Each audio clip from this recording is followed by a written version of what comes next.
morning, everybody, and welcome to the Saturday morning live stream. Today, we have no Desert Reef Aquatics. I don't know where he is. I sent him the link, so hopefully he comes on, but we don't have him as usual, so we'll see if he's late. I don't know what's going to happen. So let's see. We got a bunch of people in here already. Today's going to be an interesting topic.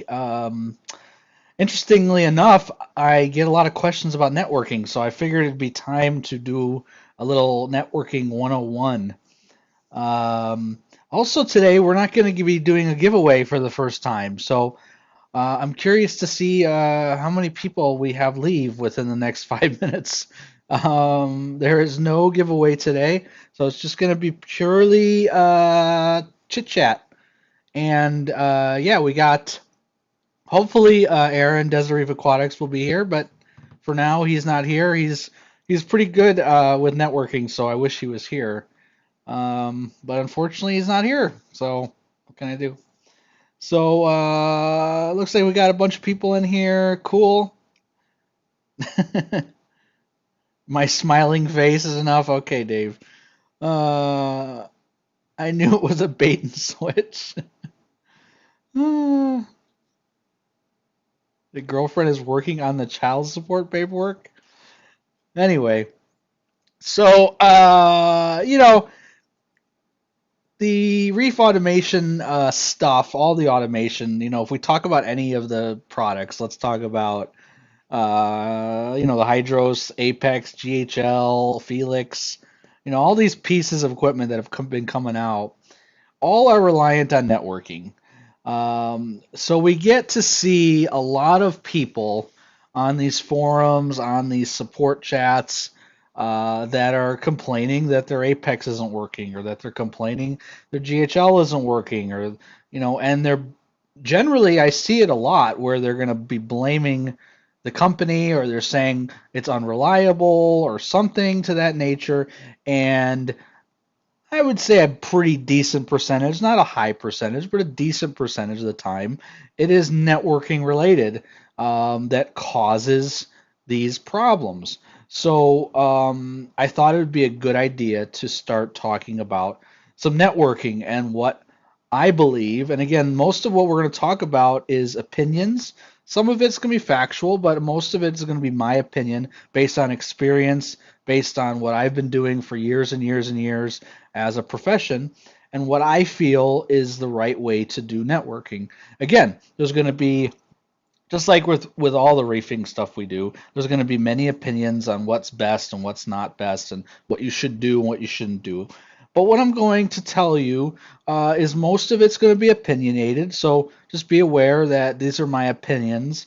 But also, I'm going to back up a lot of it with factual evidence of what I've experienced over the years being a networking person. I do have an associate's degree in an associate's degree in information technology, so I do have a little bit of experience in terms of training, in terms of networking. So a lot of what I say has some backing. So for those that don't know, new to the channel or haven't been watching, I own a home automation company, and what we do on a general daily basis is we install home theaters. Now, home theaters can be a massive amount of things. If you guys have seen my video on my home automation, you'll understand that a lot of what I do is networking. Actually, 90% of what I do is networking, and then I do programming also. So let's get started with some basic stuff, and I'm going to be looking at the chat quite a bit today because this is going to be more of a hands-on thing. We're going to go, when I say hands-on, I'm sorry, Q&A. I want to go back and forth with people to hear what they have to say. Rob B., thank you so much for the $5 super chat. Pure character holding his belly out. Not sure what that means, but I appreciate the $5 super chat. Thank you so much. I really appreciate it. Okay, so as you guys know, the main systems out there right now are going to be your Hydros, your Apex, and your GHL. So we're going to go through those three and the recommendations and what they can and can't do and so forth. So for those that aren't aware, the Hydros works off of wireless only. The GHL works off of wireless only, and the Apex is hardwired and wireless. So again, the Apex can be hooked up directly to an Ethernet cord. The Hydros and the GHL must be wireless. And this is where I get into a scuffle with a lot of people. So for those that don't know, wireless works off of a certain channel or a certain let's call it radio wave, okay? And those radio waves are usually 2.4 gigahertz or megahertz and 5.0 megahertz. And what that means is the frequency at which it's transmitted. So when you're doing Wi-Fi, you're going to get 2.4 and you're going to get 5. That's where you always see that. If you go anywhere in wireless right now, you're going to see that those two frequencies. So within those frequencies, there's a number of channels. So for instance, 2.4 runs off of channel 1 through channel, I want to say 16. And then 5.0 runs in channels about 100 and I think the lowest channel is 144, 136, I believe, to like 150 something, I think is the channel. So when we talk about channels, we're talking about when you're doing wireless, what is on those channels within that frequency. It's very important to understand this because we're going to get into the more wireless and why people have so many wireless issues. Okay, so if you go to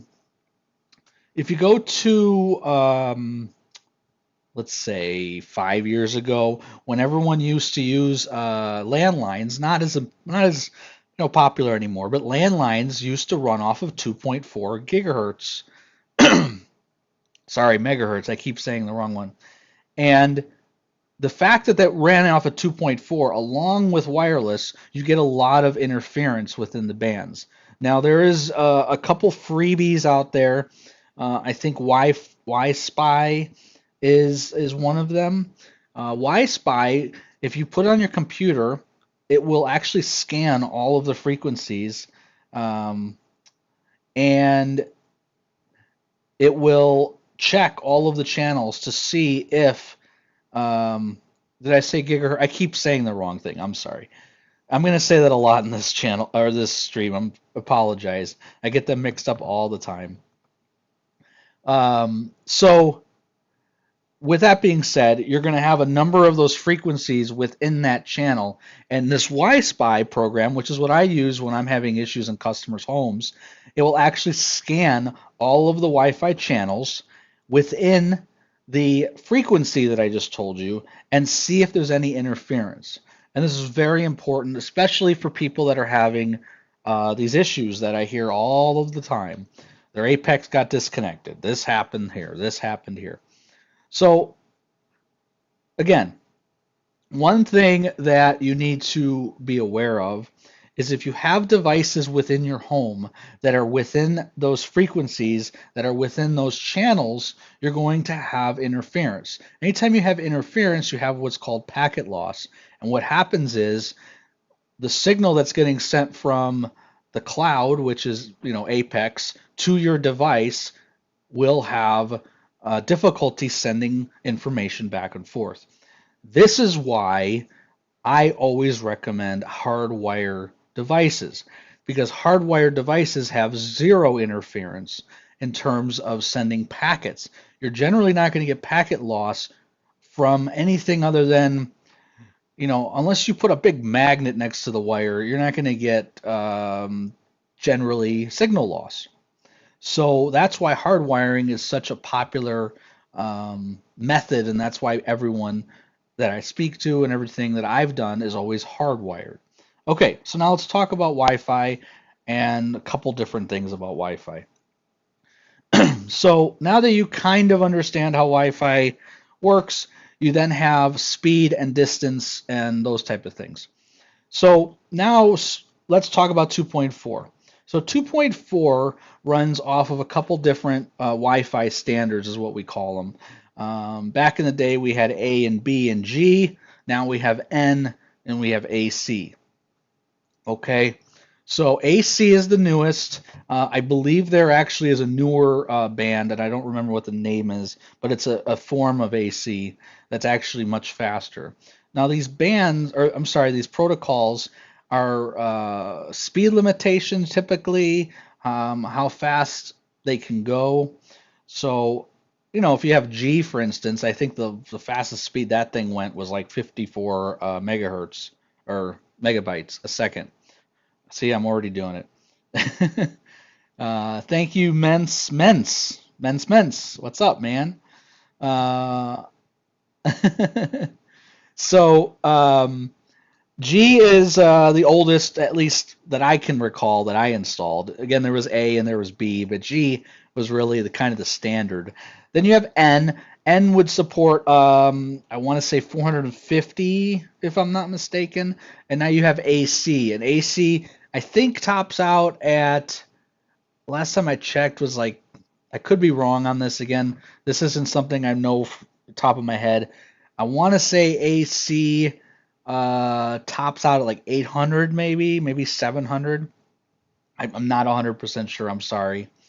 So here's the big thing about AC and N and everything I mentioned. The N protocol will only run off of 2.4 and 5.0. The AC will only run off of 5.0. So this is the key to what I'm talking about. You guys will go out to Best Buy or go whatever, you get a router, and you have these bands, and you call it 2.4 and 5.0. And then you got these people that they have something called band steering. They have all this weird nomenclature, and they have band adjustment, dual band, all this weird stuff you guys are going to see, right? So 2.4 will not run off of AC, okay? And what that means is that 2.4 can only run off of N, and therefore is going to max out at 450 megabytes a second, right? So here's the key to everything I'm talking about. So 2.4, you have a specific amount of speed that you can do. AC is on a whole different channel, a whole different frequency, and a whole different speed. That's why 5.0 is such a big deal, because you don't get interference typically on 5.0. The problem with 5.0 is that it has a much shorter length. So if you put 5.0 in your home, notice that you're going to get less a distance from it, because it's a smaller it's going to have smaller strength, okay? Okay, so now that you kind of understand what I'm trying to say, let's get into most of the issues that we experience when we are doing our aquarium stuff, okay? So a lot of you will go out there and you'll buy a router modem combo, from the, oh, there goes the camera. You'll get sorry. Yeah, I was too late on it. Okay, yeah, see, we need more on here so I can not be just chatting the whole time.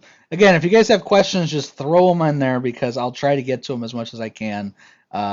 This is going to be, like I said, more of a 101 type of training, I guess.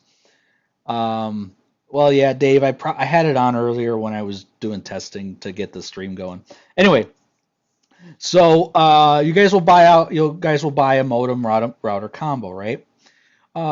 Majority of those units are going to be refurbished. Sometimes you'll get a brand new unit, but generally they're refurbished, okay?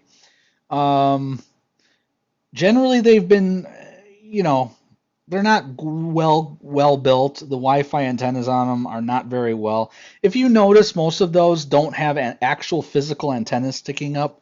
Not to say that's bad, but the antenna itself is just not very good. It's very small.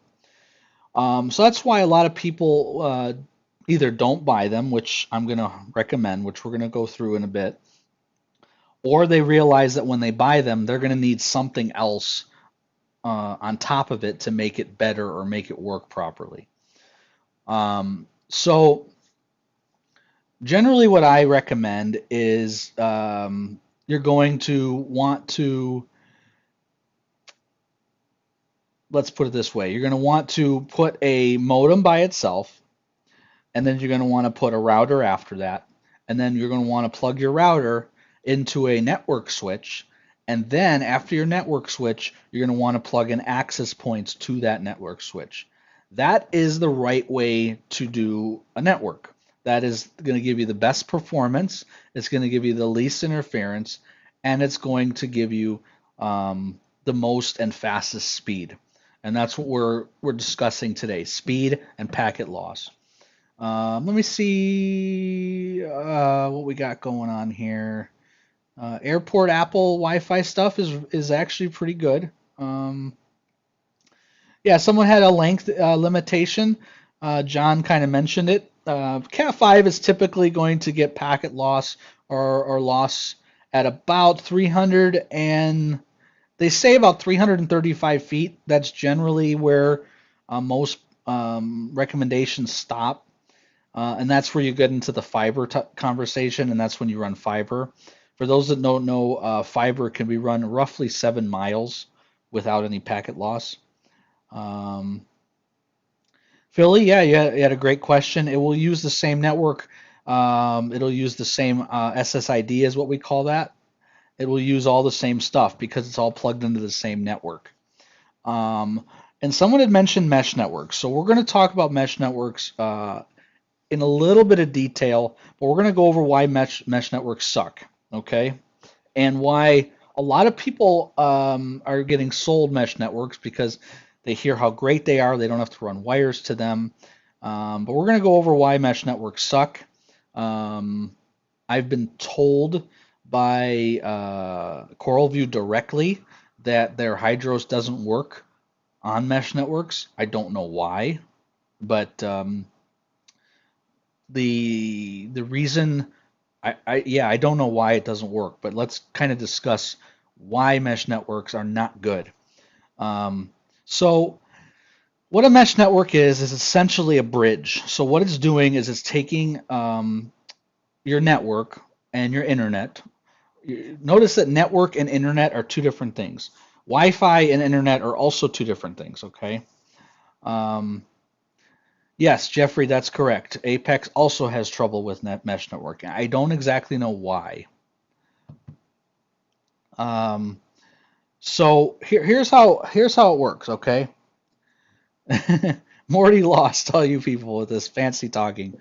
Like I said, this was going to be networking, so I'm going to get a little more advanced, not too advanced, hopefully. So when a mesh network works is you're taking a signal from your router, okay? It's a wireless signal. It's generally going to be wireless N. Um, it's generally going to be 2.4. I know there's some mesh networks out there that use 5.0, but it's generally going to be 2.4. And what you're doing is you're taking it's a bridge essentially. You're taking your Wi-Fi from one device, bringing it to another device, and those two are talking to each other. Then you take the other device and bring it onto another device, and they talk to each other. Let me let me write it out so I can kind of display it somehow. I wish I had probably should have put the board in here.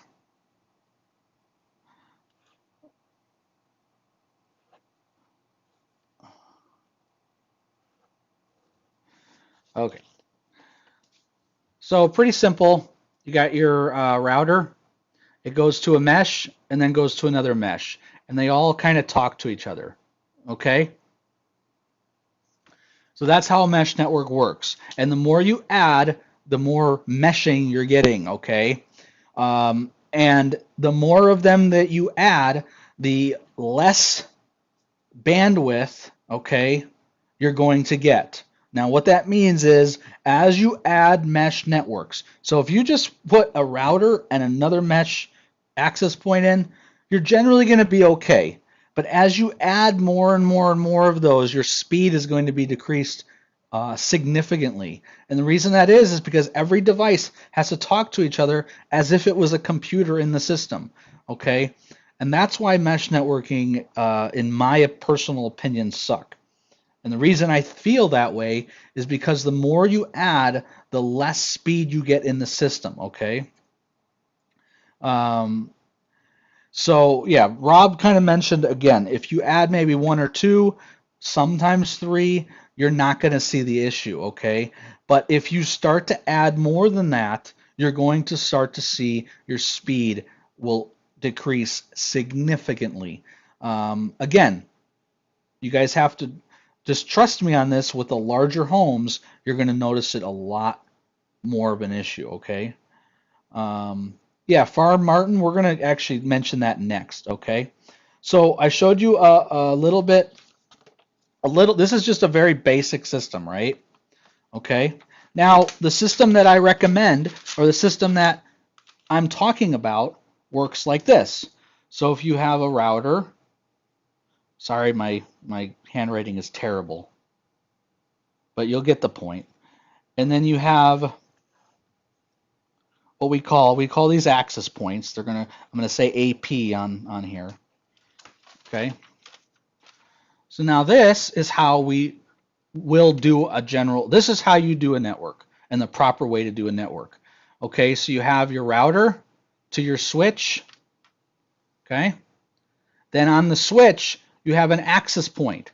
Each one of these access points have their own singular signal coming out of them.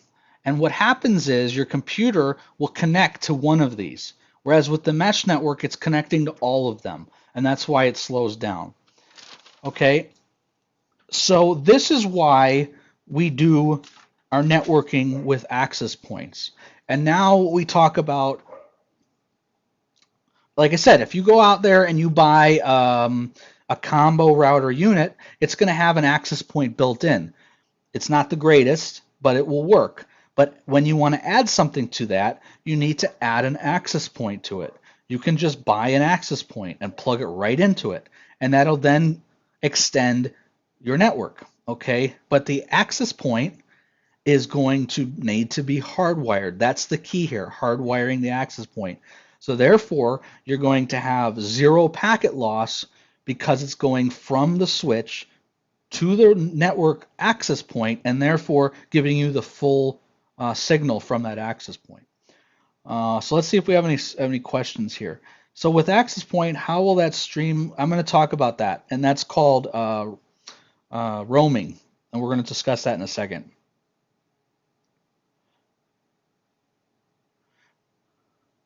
Well, yeah, it's a pain in the ass, but it's the correct way to do it. It's the right way to do it. Mesh networking again will work for some people, but generally has a lot of problems. And again, generally has a lot of problems. Keep in mind also, Rob, that if I set up the same network in your system that was mesh, and then I set up the system I'm talking about, I'm going to increase your speed probably 20% because of the way I did it compared to the way you did it. Okay?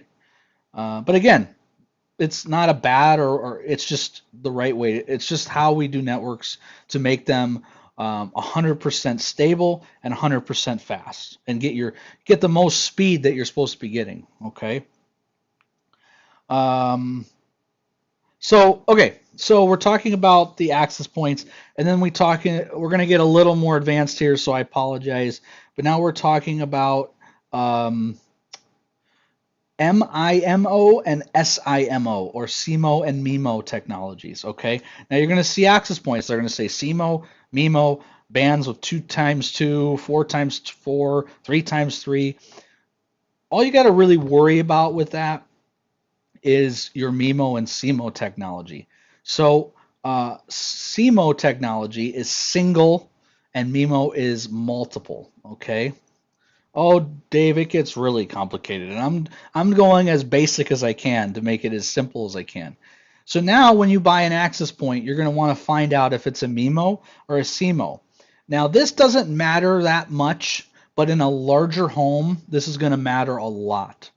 So if you have a smaller home, I would just disregard what I'm about to say. But if you have a larger home, I'm going to say 5,000 plus square feet. This is important. So a CMO takes your computer and connects directly to the access point. Okay. Now what that means is when you're on your computer and you're searching the internet and doing whatever you need to do, you have a singular communication point to that access point. Okay. There's nothing that's going to interfere that. Okay. Um, Uh, yeah, Rob, like I said, I do houses that are 20,000 square feet homes. So here in Arizona, we got gigantic mansions. So that's why I know some of this stuff, but for some of the smaller homes, it's not a big deal. In my home, I have three access points, and mine's a 1,600 square foot house because I'm a little crazy. But I like to get a good amount of speed outside in the backyard. So, um, so CMO single, M or MIMO is multi. So single is going to connect from your computer or from your Apex or from anything that you have and connect directly to the access point with zero interactions between anything else in the system. That's going to be your best solution. It's going to give you your fastest speed. It's going to give you your least amount of packet loss, and it's going to give you, I would say, in general, the best networking experience. Whenever you do a MIMO technology, you have all of these different devices talking to the access point, okay, and sharing the information. And that's what a MIMO is in the basic sense. So when you're looking around, try to find a CMO, but if you can't afford it, they're usually more expensive, then do a MIMO. So just remember single and multi. Single is going to be your better solution when it comes to access points. So that then we get into what's called roaming. So when you're roaming, or what Philly was asking, is when your computer automatically switches between one access point to another as you move throughout the house. Generally, if you have an Apex, for instance, it's going to stick and stay on one access point. Some access points, Apple is notorious for this, aren't very sticky. So what that means, when I say they're not very sticky, that means that the devices are going to keep roaming. And when you roam, you need to have what's called a wireless controller that allows it to roam seamlessly. And this is where we get into more advanced networking. And again, I'm not going to really get into it, but just know that some of the higher end routers have built-in wireless controllers. Um, so I sell a product called Ubiquity. And the reason I sell Ubiquity is because everything I'm talking about works seamlessly together, and it has a wireless controller. Okay, so that's what a wireless controller is. Okay, so I'm going to quit chatting for a second and see if you guys have any questions, and we're going to talk more basics. Now that you got the more advanced and the crazy talk, we're going to go into more basics, okay? So that way I can kind of start recommending some solutions and giving you some ideas. Um, let's see. Yeah, if you guys ever go to like a casino or you guys ever go to like a stadium, you will see Ubiquity product in there. Okay. Netgear router has the ability to automatically pick which band. See, this is something different. Okay. Um, the Netgear router is using what's called band steering. That's what that is. That's called band steering. That's something a little different, Lucas. Band steering is when you're going from 2.4 to 5.0. Okay, and that's just taking whatever the stronger signal is and switching basically. I generally don't like it.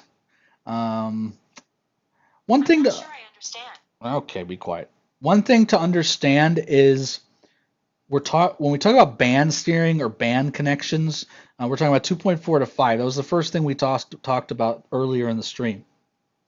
You want in a general home to not this is something that I tell everybody, to not have a 2.4 network and a 5.0 network. Okay? You want to have a device that does dual band. And that's when the 5.0 and the 2.5 work in conjunction with each other. And your computer, whatever it can control or connect to, the strongest it will connect to. Okay, and that's called dual band, not band steering. That means that it's working at the same time simultaneously. Um, Yes, that's correct, Rob. It will. But when you do band steering, there are two different things. Band steering is not simultaneously sending out 5 and 2.4. What it's doing is it's taking 2.4, and if the device can connect to 2.4, it's going to connect to 2.4 and stay at 2.4. It's never going to switch to 5. Whereas with a dual band, which is what you just said you have, it's going to connect to whatever is the strongest. Um, yeah, even Alexa is confused. Oh boy. Mm. So okay, so I know Brian's anxiously awaiting for me to tell you what to buy. So again, I want to. Some of you guys are late to the party, but a lot of this is opinion, by the way. I've been trying to back up a lot of factual stuff, but again, a lot of this is opinion, guys. So this is my opinion and what I sell and what I know works. Okay. Um, let's see. Yeah, you can port forward anything, Lee. Yeah, absolutely. So, home plug devices. Yeah, okay.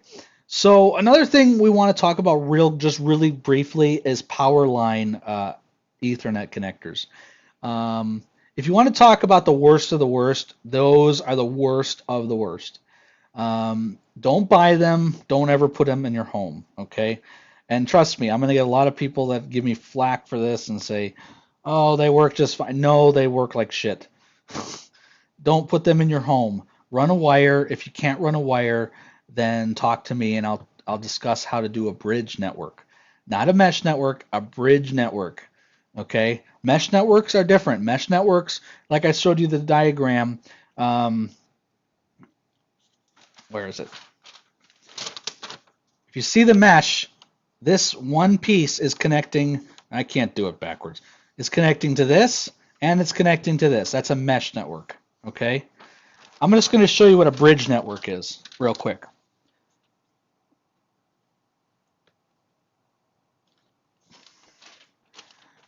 Okay, so you see the line that I made right here? This is a bridge network. So what a bridge network does is it takes a hardwire connection from an access point, it bridges between these two access points. So you're getting a singular connection between this access point and this access point. And in doing so, these two access points are communicating only with each other, and therefore you do not get packet and signal loss if you set it up properly. And that's what's called a bridge network. Okay, so you could do a bridge network without doing a mesh network and get a significantly better experience. And that's when you don't have to run a wire. Okay, Ubiquity, the product that I told you about, also Apple does this, by the way, is we bridge the access points. Okay. Yeah, Fred just mentioned it's great for things when you have to get from, let's say you have a guest house, for instance, and getting from your main house to the guest house, and you don't have a solution. Or let's say you have a shed out in the backyard and you want to get Wi-Fi out there, and you don't have a wire. That's another great way. But if you have power, you have to have power, by the way. You have to have power on both sides. How long have you worked for Microsoft? Anyway, yeah, the Apple routers are very good. You just have to set them up properly. I've never heard of Plum products. I don't know what that is. Okay, so if you go over to, I know Brian's been waiting the whole time for this. If you go over to Best Buy, there's going to be a lot of stuff. There's going to be your Orbi. There's going to be your Google Mesh. There's going to stay away from all those. But you're going to see like Nighthawk, Netgear Nighthawks, right? You're going to see, I don't know what else Best Buy sells. I don't go to Best Buy. But that's just a perfect example. The Nighthawk series of Netgear is a very good router. It has dual band functioning. It has a lot of internal product that's extremely well built and very good. That's why they're so expensive, by the way. If you buy a Nighthawk router, you can buy a bridge to connect to it. You can also buy access points. You can buy any access points and plug them into any router. So if I was going to recommend for a let's say 1,000 to 3,000 square feet, a Nighthawk router is going to be just perfect for you. Um, that's going to be perfect. Again, now Brian, you have an example that's really good to talk about. You have a multi-story home. Anytime you have multi-stories, you're going to want to put an access point on every single story. Okay. Sometimes it's easy, sometimes it's not so difficult, or sometimes it's really difficult. But anytime you have a multi-story home, you're going to want to put an access point. Okay. Now, generally, in most cases, you want the access points as high as you can put them. So if you have a basement and you put an access point on the top floor, generally you're going to be okay. But if you put the access point on the bottom floor, you're generally going to be screwed. So just keep that aware. Yeah, Asus makes great products too, Fred. I'm just kind of throwing that out there as a Netgear Nighthawk for basic people to get a simple solution real quickly. Um, yeah, Asus makes great products too. And again, I can go over specifics of what you want to look for, but generally you want to look for a dual band, not a band steering or not a multi-band. You want to look for a dual band. It's very important. And generally you want to look for one that does AC because that's the newest stuff. Let's see. Upstairs, yeah, I want to talk about that. Okay, one thing that we didn't discuss is water. Okay, this is one of the reasons I wanted to talk today. There are three things that, in my experience, are Wi-Fi killers. When I say killers, I've done tests where I take an access point, I put it in one location, I put it in another location, I put it in another location, and I check not only the speed, but I check the strength. Anytime you put an access point under, near, around water, you can 100% guarantee you're going to get a 20 to 60% decrease in speed and signal. Okay, so do not ever put an access point or router near your fish tank, especially if you have a large fish tank. If you have like a little 7 gallon, that's not going to do anything. But if you have a 200, 300, 400, 500 gallon tank, you're going to want your access point very far away. Okay, so that's number one, water. Number two, metal, any metal, aluminum, steel. Um, yeah, aluminum, steel. Let's just talk about those two. Copper pipes. If you have copper pipes in your home, as far away from possible from that stuff. So one thing that I did one time in a home is I put an access point in the ceiling, and there was a copper pipe that literally was going right through the middle of it in the ceiling, and the Wi-Fi signal went.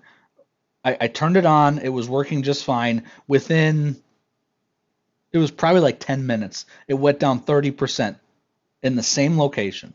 Copper pipes, don't put it near them. So metal, water, those are big no-nos. Of course, the third one is concrete. Now, concrete generally will not be as big of an issue as metal or water. Water will actually kind of, how do I put this? It'll kind of just eat up the Wi-Fi, whereas the metal will kind of eat up the Wi-Fi. Concrete will actually not eat up the Wi-Fi, and that's one of the biggest issues. We have a lot of people probably here that have basements. Now, I don't have a basement here in Arizona. Basements generally have concrete surrounding them. Sometimes they even have concrete on the ceiling. So if you put an access point in there and you expect to get Wi-Fi in the floor above you, that's not going to happen. So concrete kind of takes. Think of concrete like a fish tank for water, but for Wi-Fi. Okay, so if you have concrete and you have a big concrete thing, it's going to maintain the Wi-Fi. It's going to keep the Wi-Fi all in. Whereas metal has a slight chance of taking the Wi-Fi past it. And then of course wood, you don't have to worry about wood ever. It'll just pass right through the wood. And of course it'll pass right through the drywall. So those are the three things: concrete, water, metal. Wi-Fi should be well built or your system should be well built to accommodate those three things. Um, let's see. Concrete has rebar in it. That's true. Let's see. Kills my Wi-Fi. Yeah. So don't put it near water. I see that all the time. It just drives me crazy.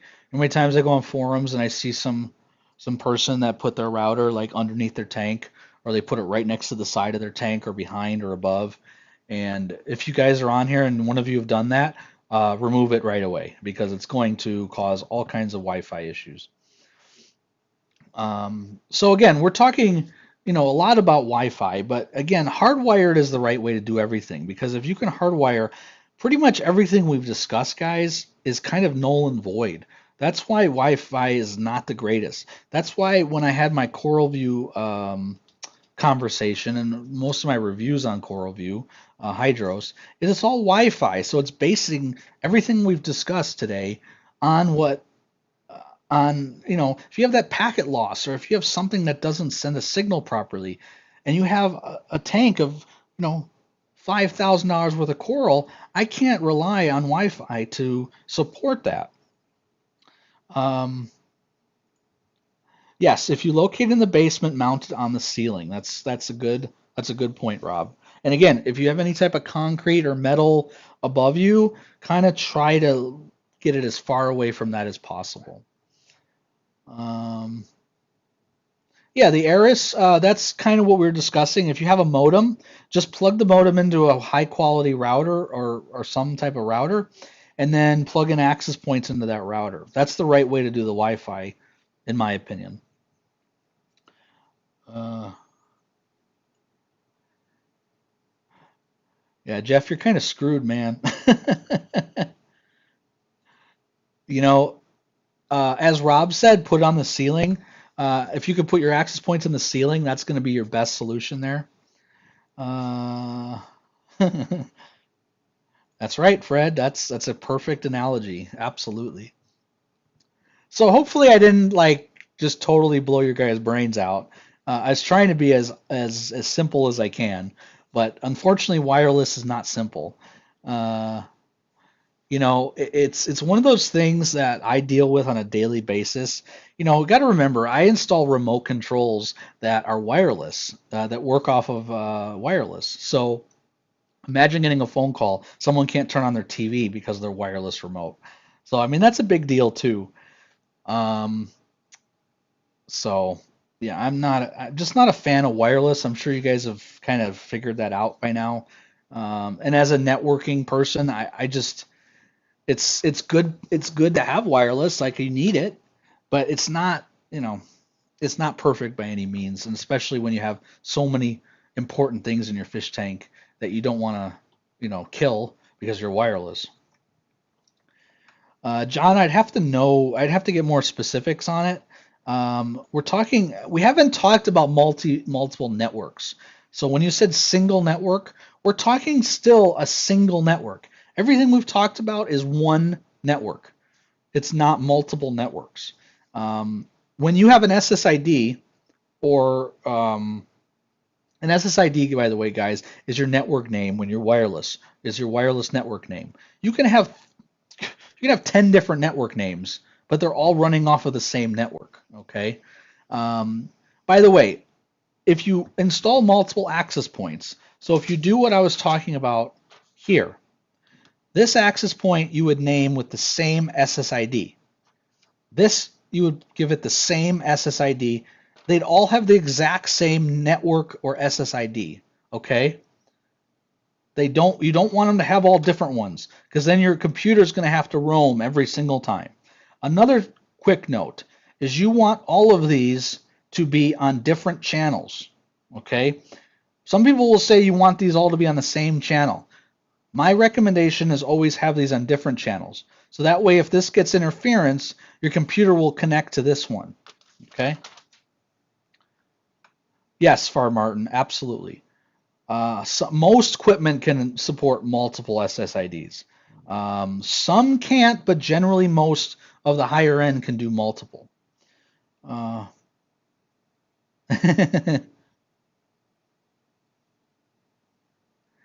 Yeah, so Philly, that's another conversation. I'm not going to really go into that, but you're talking about cell phone networks. That's a whole different conversation. Um, yeah, that's a really good point, Rob. Spend what you can spend, but just again, I'm giving you basic ideas, and then do your research on cost. Um, Mesh networking again might look attractive, but access points are like $180. Okay, I've seen access points for cheaper. Hell, you could go on eBay and get Ubiquity access points for $20. Okay, um, and if you only need two access points, what's that? 370, $360 for a network and you're done. You know, I don't know. I think it's well worth it. Um, yeah, so we're talking about SSIDs, multiple SSIDs. Someone asked something. Let me go back. I saw a question about SSIDs. Let me see. Someone asked a good question. Oh, Jeff, suggest using the same SSID password for multiple. Yes. If you're using the same SSID, then you're going to want to use the same password. Otherwise, your computer is not going to be able to connect properly because it's going to keep trying to, it's going to keep trying to connect to the wrong thing. Yeah, I know Rob loves his mesh, so I'm gonna totally let him be with his mesh. If you're happy with it, Rob, and it works, then I'm not gonna tell you don't do something else. But just know that if you ever move and you go to a larger house, you're gonna be thanking me later. Uh, it's called Why Spy, Jake. And Why Spy? I'll type it in there. It's a fantastic program. Only get it. I think it's not free. You have to buy the little dongle for it. I don't remember how much it costs. There's all these different cost ranges for it.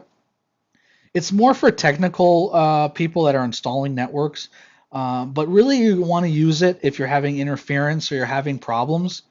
Um, let's see. Brian asked if you already have a night gear, what access point do you buy? What bridge do you buy if you go that way? Okay, so you have a really good point, Brian. The Netgear Smart Wi-Fi router does not have the ability to bridge. So you're going to need a different router. Some routers have the ability to bridge, some don't.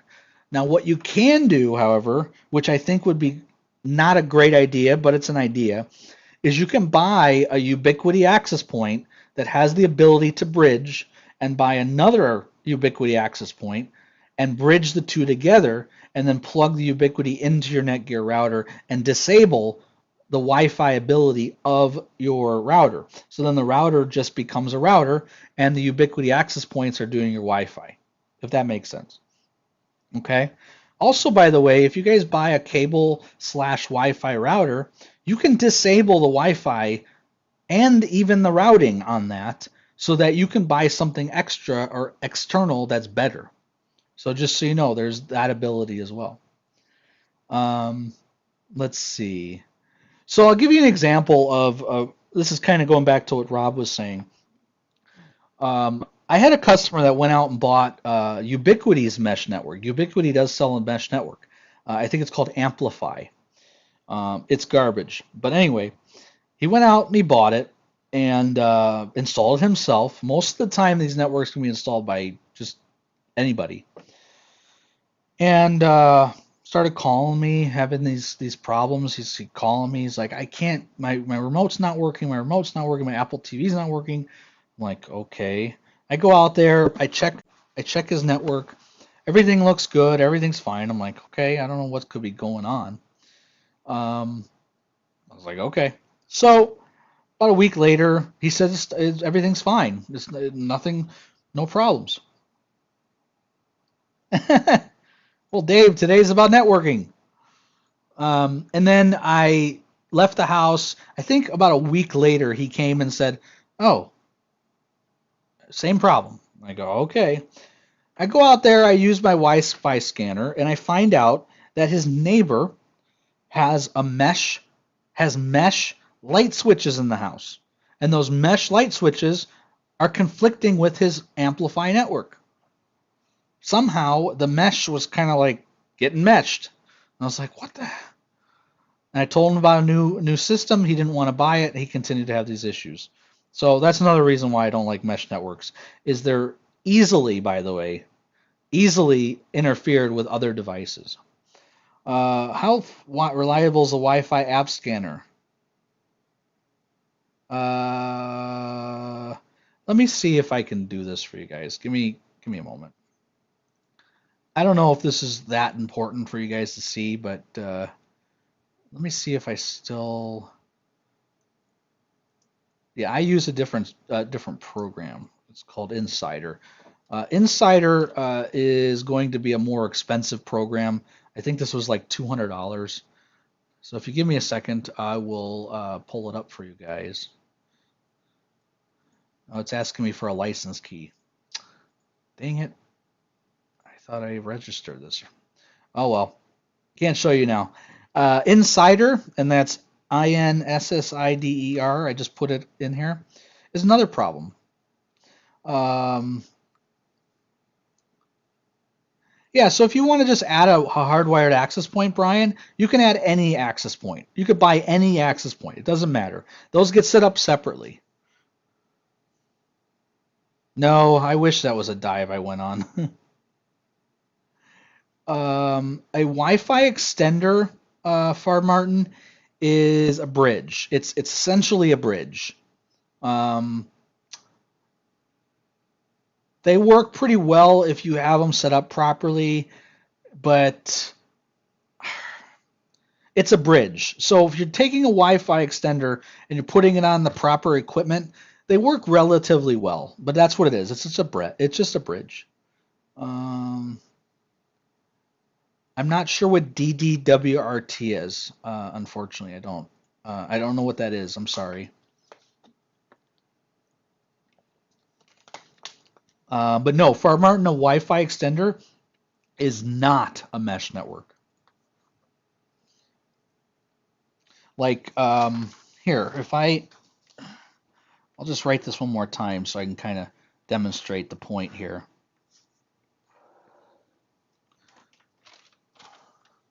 So that's a mesh network. As you can see, every single mesh access point talks to every single thing in the network. Okay. Custom router firmware. Yeah, I don't get into that. John, you can. However, you're going to want to make sure. Here you can see this Sohaltang. There you go. You can, John, but you're going to want to disable the routing of the one router. So you don't ever want to have two routers in a system, because if you have two routers in a system, it gets really complex of how you got to get that set up. So generally, you can do that. That will work, but just make sure that you disable the routing on one of them. When you disable the routing on a router, it becomes an access point. That's all it is. It's just an access point. So hopefully that makes sense. Do you do consults over the phone? Well, Macy's, I have a business, and you'd be billed for it. But yes, absolutely. Anything I do outside of reefing, guys, I have to bill for, because that's how I make a living. But I thought this was important to talk about, even though it's really complex and convoluted, and there's a lot of stuff that I'm going over. But I think it's important for us reefers to know all these different problems we have are sometimes just network. Someone thumbs down me. I don't really care. Is it because you didn't get your contest today? I know, Macy's. I just wanted to throw that out there. Well, thanks, Rob. I was thinking about it this week. I had Brian message me. I had a couple guys message me about networking. I was like, you know what? It's time to talk about networking. I wish Moron was here, because he installs networks just like I do, and he'd be great for this conversation.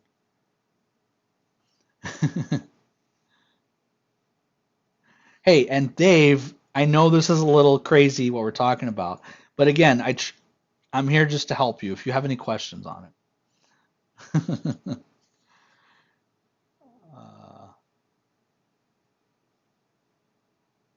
Yeah, see, everyone asks me about Wi-Fi too, you know. Oh, I forgot to mention Reefbox sucks, guys. It absolutely sucks. My second Reef bot decided to leak. Again, I have two of them. The first one leaked, right, and went all over everything. And for some reason, the peristaltic pump just kept running, so it started squirting water everywhere, down the walls and all this stuff. The other Reef bot, the tube inside just completely cracked open. Like it just cracked open and water went everywhere. What's my favorite router? Um, you know, I love Luxel routers, but I really started selling Ubiquiti, and I will tell you, John, that Ubiquiti is a little complex. So if you're not a big networking person, I think it might go over your head. Luxel's a lot easier for the average user to set up. Luxel's going to be about double the price, though. Let's see. You're just going to keep that thing. I'm going to keep the thing because uh, it works when it works. I mean, this magical Mastertronic that no one can get that they say is available. I want one. Oh, well, Philly, moron is moron. Like when I say moron, it's moron. Um, have you tried or have any comments on the Ion Director? Ion Director hasn't come out, David. Anyone that has it, I would love to have a conversation with them. It is one of those magical unicorns similar to that of the Mastertronic.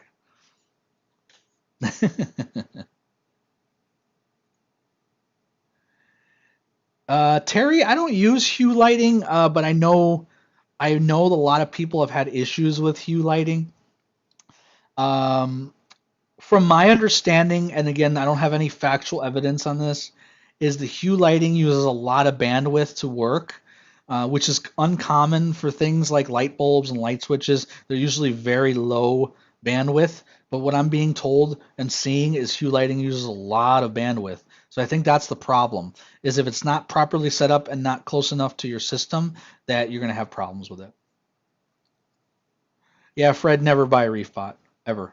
Anyone on here, never buy a Reef bot.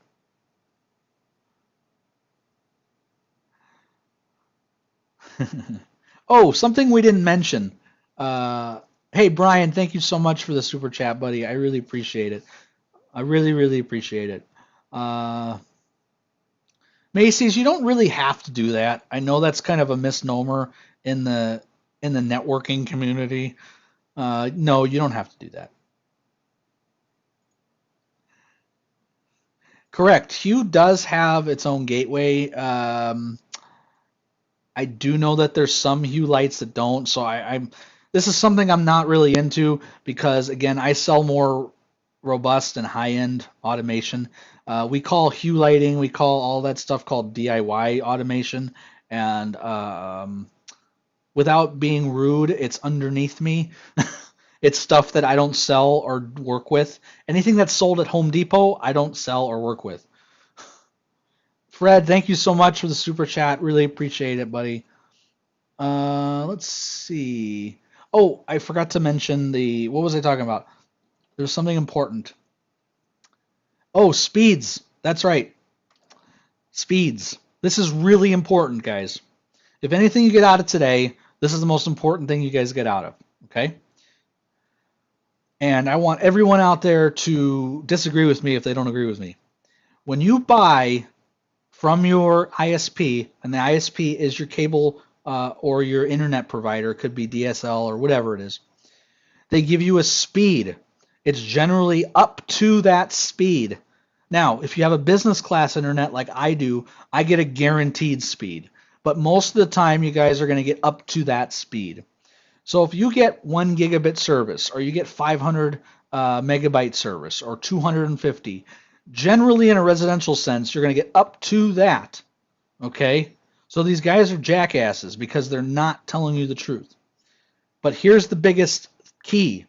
That speed is only wired. Only. And what I mean by that is wireless has a cap. We were talking about that earlier. If you're paying for 300 megabyte service, right, you're going to get 300 up to the Wi-Fi can support. So if your Wi-Fi network is B, or if your Wi-Fi network is G, it only can do up to 50 megabytes. So you're paying for a 300 gigabits or 300 megabyte service, and you're not going to ever get 300 because your products don't support that. Okay? Harken's perfect example. You're not going to generally get 1 gig unless it's guaranteed, by the way. If it's guaranteed 1 gig, you have to have the proper product to get 1 gig, but generally you're not going to get that. And Harkins, you just said 150. I can get you, if you have a 1 gig service, I can get you at least 800 wirelessly with the product, with the correct product. So again, N has a cap of 450. AC has a cap of roughly 800. So again, if you guys are paying for these expensive gig services, it's generally only hardwired. Well, Dave, I said if this is the one thing you take away from this, that's the biggest thing to take away from this. I get it all the time, guys. I go to a customer's house. Oh, I'm paying for gig, and your network is only giving me 50. Well, yeah, you don't have the product. You went out and bought a I don't know, Linksys Gene wireless. John, the Unified Dream Machine is awesome. I can go through specifics of every product, but I'm not going to. But it's a great product. So to get your speeds, guys, just go to a speed test. You plug your computer right into your modem. That's how you get your speed test. So if your company's out there and or your cable company or whoever says, "Oh, we're giving you a gig service," you take your computer, your laptop, plug it right into your modem, and it will tell you exactly how much you're getting. Well, Rob, you have a mesh network.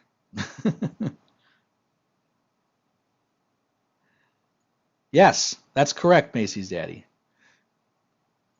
But again, that's only if you're paying for that service. It's always up to. So I'm going to tell you guys, do a speed test at 2 a.m. in the morning, and you will get the best speed. The reason you'll get the best speed is because you're not sharing it with the rest of your neighborhood. That's why they give you the up to. Now, when you get a guaranteed service, like I have, they have a direct line to your home. It's a little different how they do that. You have a specific IP, and it's a direct line to your house. But when you're doing up to, that's shared typically through your whole neighborhood, and you're on the same big router essentially. And when you're doing that, like between 3 o'clock and 5, 6, 7, that's when everyone's using their internet. You're going to notice your speed's a lot less during that time.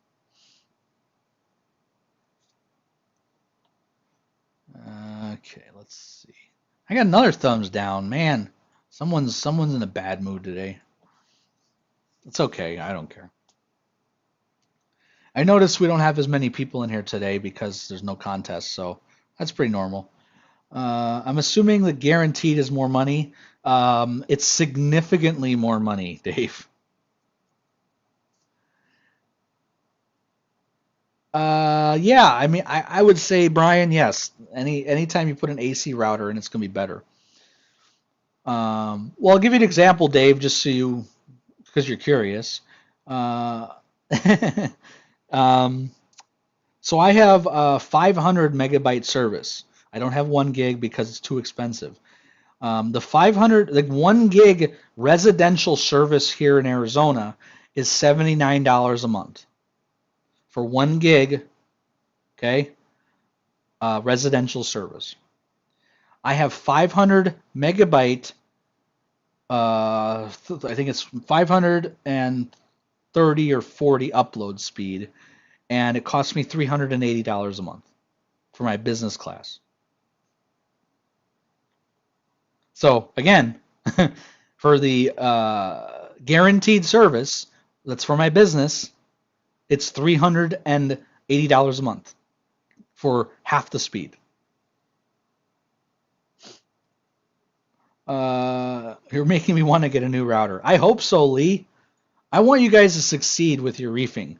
So in order for you to succeed with your reefing, you need to have a good network.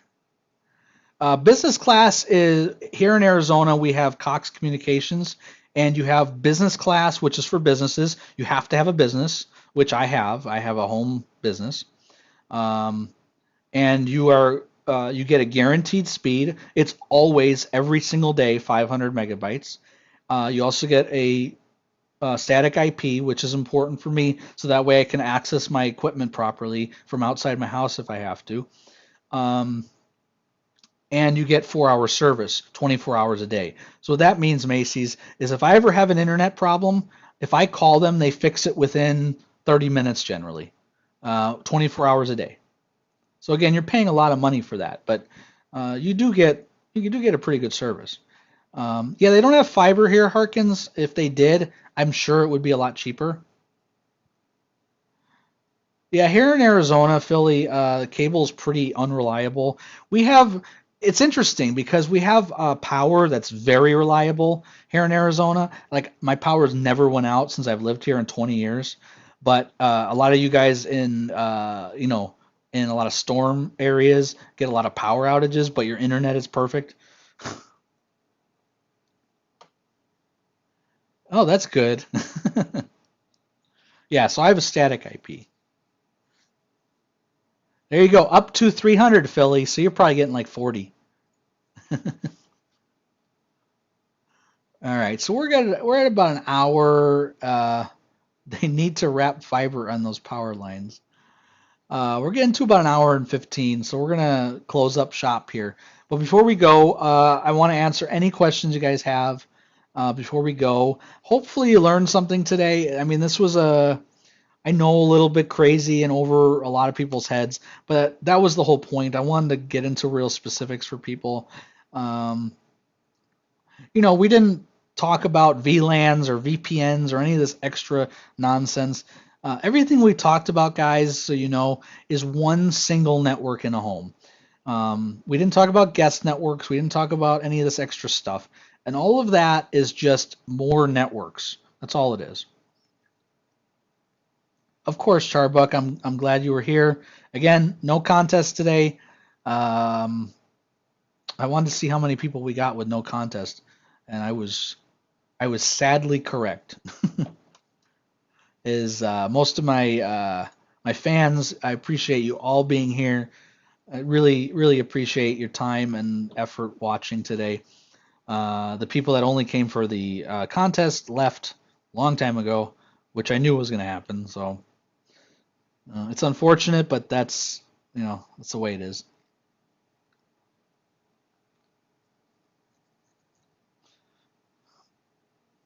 Yeah, don't make your password 1 2 3 4 5 6 7 8.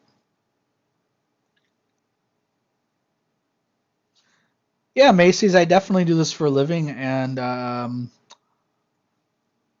don't know. I mean, I thought I did think that is important in the reefing networking. I thought it was a very important subject, and I wish Moron was here because he really knows networking.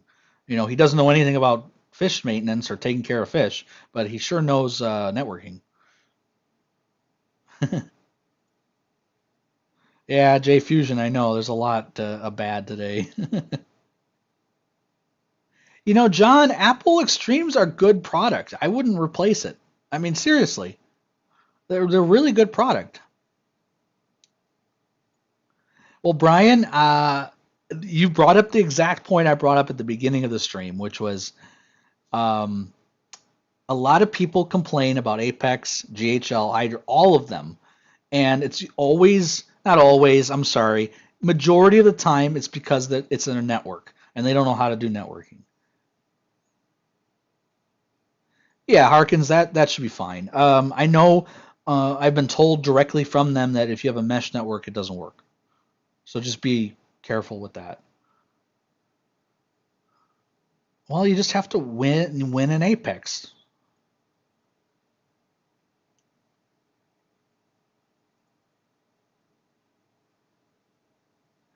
Totally unnecessary, Reef Keeper. Totally unnecessary. It's such a I'm gonna get a little pissed off here because it's such a pile of crap. You should not need a separate router to control your fish tank equipment. Just like you should need a separate router to control your microwave or to control something else in your house. If it's done properly, there's no reason to do that. Absolutely no reason. Now, what I do agree with is having maybe your own SSID specifically for something. And that's a whole nother conversation.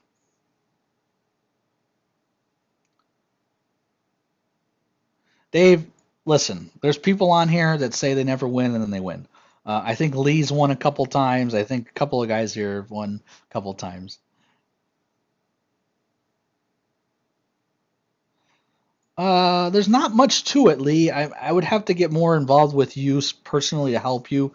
But you go into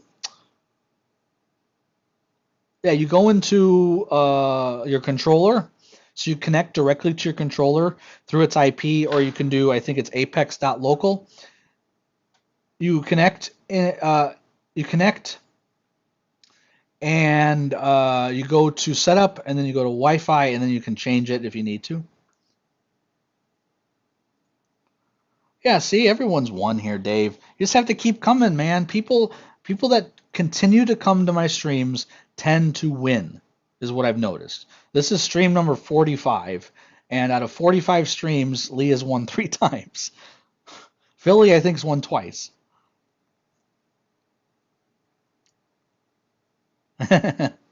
You know what, Harkins? I have a 24 port and a 8 port, and then I have another 8 port in my office, and I have an 8 port in my garage, and then I have another 8 port in my guest room. So I have a lot of network.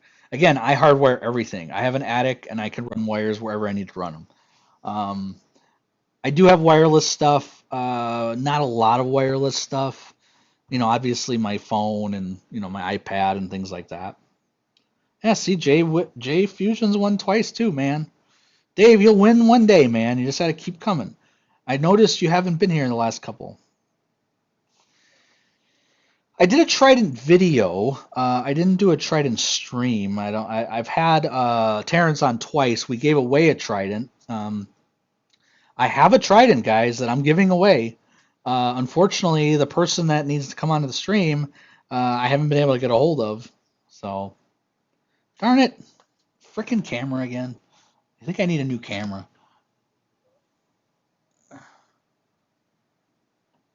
And you're a cop. That's hilarious. Everyone, the cop is doing 18 over.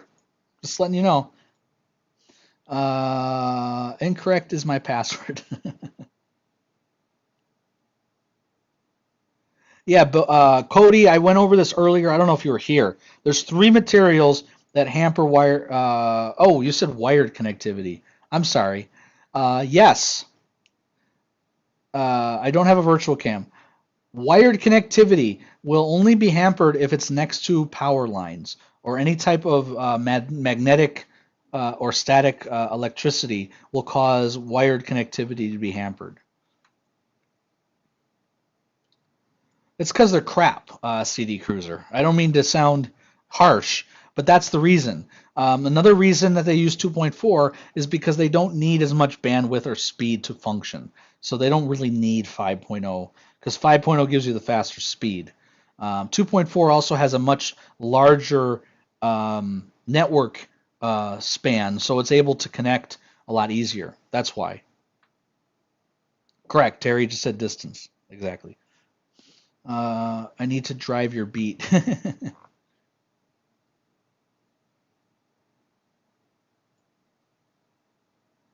That's perfectly fine, Cody.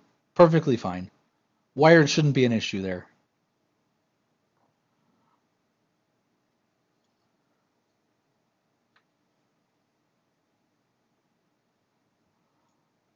Yeah, 3-story house is tough, man. You know, I always recommend this, and I know people are going to get mad at me, but no matter what your house is, um, As long as the walls aren't built of concrete, you should be cutting holes and making Swiss cheese out of your house and running wire. I know it sounds bad, but that's really what you should be doing. Get a really good drywall guy, get a really good painter, cut some holes, man. Well, Brian, you've been here since the beginning. You're my follower.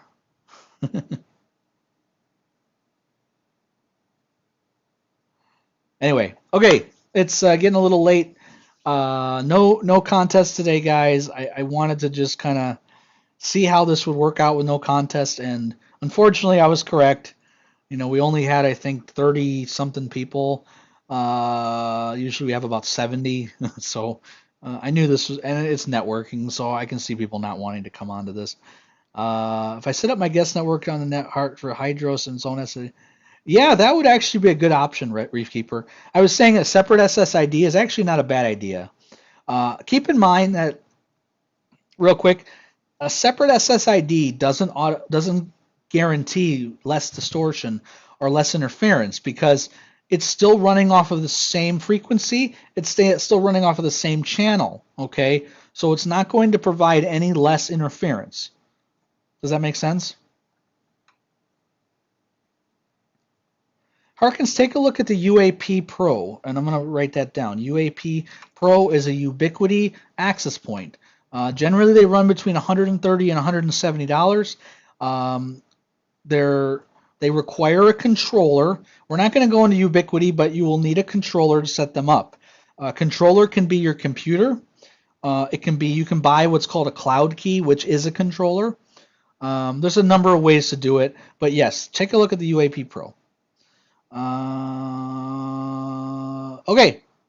Yeah, like I said, we had like 40, but then it dropped because usually we have like 60, but doesn't matter. This guy's working. This cop is radaring people while he's watching my stream. That's awesome.